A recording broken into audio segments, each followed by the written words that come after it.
সুন্দরবন ভ্রমণের ছোট্ট একটি ভিডিও আপনাদেরকে দেখাবো। এই যে এমভি জিলান, এই জাহাজে করে আমরা সুন্দরবনের উদ্দেশ্যে রওনা করেছিলাম, সেটি আপনাদেরকে একটু দেখালাম এবং দেখাবো এই জাহাজটি কিভাবে নিয়ন্ত্রিত হয়। এই জাহাজের সামনের দিকে আমরা এগোতে থাকলাম। এই যে এটাই হচ্ছে মাস্টার ব্রিজ, যেখান থেকে এই পুরো জাহাজটাকে নিয়ন্ত্রণ করা হয়। এই যে ক্যাপ্টেন সাহেব, ওনার রফিকুল ভাই ক্যাপ্টেন সাহেব, যেটা ঘোরাচ্ছে এটার নাম হচ্ছে সুকান বা হুইল। এটা দিয়ে ডানে বামে এটিকে নিয়ন্ত্রণ করা হয়।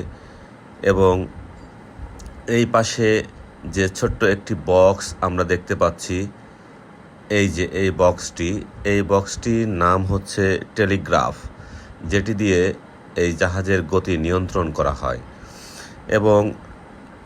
এবং এই যে এটি হচ্ছে ইকো সাউন্ড। এই ইকো সাউন্ডের আসলে মূল কাজটা কি আমি ঠিক জানতে পারিনি।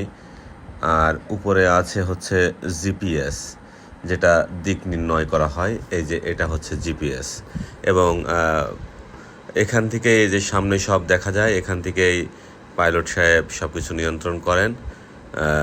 পরিশেষে ওনার কাছ থেকে বিদায় নিয়ে আসলাম এবং এবার দেখাবো আপনাদেরকে কিভাবে এই জাহাজে রান্নাঘর কোথায় রান্না করে। জাহাজের আন্ডারগ্রাউন্ডে আমরা চলে আসলাম, একদম সর্বনিচ তলায়।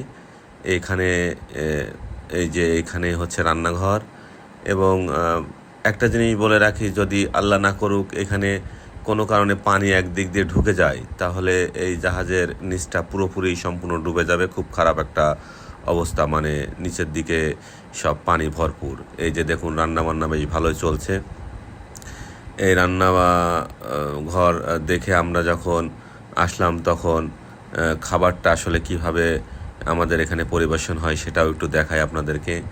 এই যে রান্নার পরে খাবারগুলো এখানে ডাইনিংয়ে চলে আসছে, দ্বিতীয় তলায়। এনার টপ ফ্লোর, এটা টপ ফ্লোরে চলে আসছে। আজকের খাবারের মেনু ছিল হাঁসের মাংস, চিংড়ি মাছ, সবজি আর ডাল, গোটা সম্ভবত ডাল আর কি। এই হচ্ছে খাবার ছিল। এবং এই খাবারগুলো দেখে আমার মামুর মাথা নষ্ট, খুব বোঝাতে লাগলো যে একটু কম করে খাবেন, বেশি খেয়েন না, ইত্যাদি ইত্যাদি। তো কে আর কার কথা শুনে, দেখুন যেভাবে সিরিয়াল দিছে, তাতে মামুর কথা শোনার মতো সময় কারোরই নাই। বিশাল সিরিয়াল, যে আগে আসবে সে বেশি পাবে বা এই পাবে। এই খেতে খেতে আমরা সুন্দর দৃশ্য দেখতে পেলাম, যে হরিণগুলো ওই যে ভিতরে খাচ্ছে। আমরা কিন্তু জাহাজে যাচ্ছি আর খাচ্ছি আর দেখছিলাম। এটা সুন্দর একটি পরিবেশ, দেখতে দেখতে আমাদের খুবই আনন্দ লাগলো। এবং আমরা এটি দেখতে দেখতে সামনের দিকে এগোতে থাকলাম। এবং জাহাজটি আমাদেরকে প্রায় মাঝ নদীতে দাঁড় করিয়ে ছোট্ট একটি ট্রলার, ছোট না ঠিক, যত জাহাজে মানুষ ছিল সবগুলো মানুষই একবারে এটাতে ধরে, খুব রিস্ক হয়ে যায়। এই ট্রলারে করে সুন্দরবনের ভিতর দিয়ে যে নদীগুলো চলে গেছে, সেই নদীর ভিতরে এটা নিয়ে ঢুকতে হয়, কারণ ওই বড় জাহাজটা এর ভিতরে ঢুকতে পারে না। এবার আমরা সুন্দরবনের ভিতরে নেমে, এই যে দেখুন সকালবেলা খুব কুয়াশা ছিল এবং আমাদের সাথে অবশ্যই প্রত্যেকের সাথেই একজন করে গানম্যান থাকে। উনি সামনে সামনে আমাদেরকে পথ দিক নির্দেশনা দিতে দিতে যায়। এবং দেখতে দেখতে আমরা সুন্দর হরিণ দেখতে পেলাম কিছু, ঠিক আছে।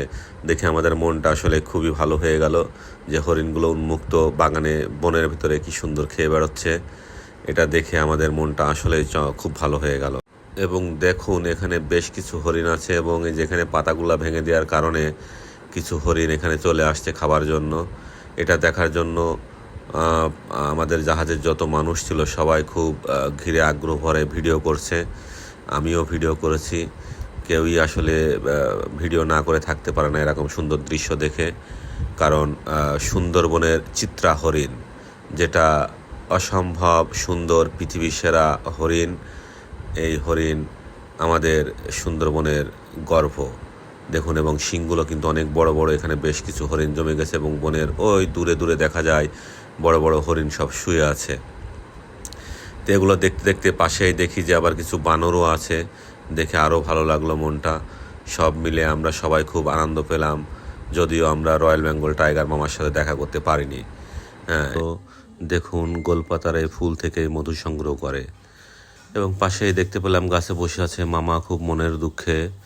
আর আমরা যে ইতে উঠতেছিলাম, সেখানে দেখি মৌমাছির চাক। এবং এই উপর থেকে এই সুন্দরবনটাকে দেখুন কেমন দেখা যায়, এবং আমার মনে হয় প্রত্যেকের একবার হলেও এই সুন্দরবনে এসে এই সুন্দরবনের বিশালতাকে দেখা উচিত।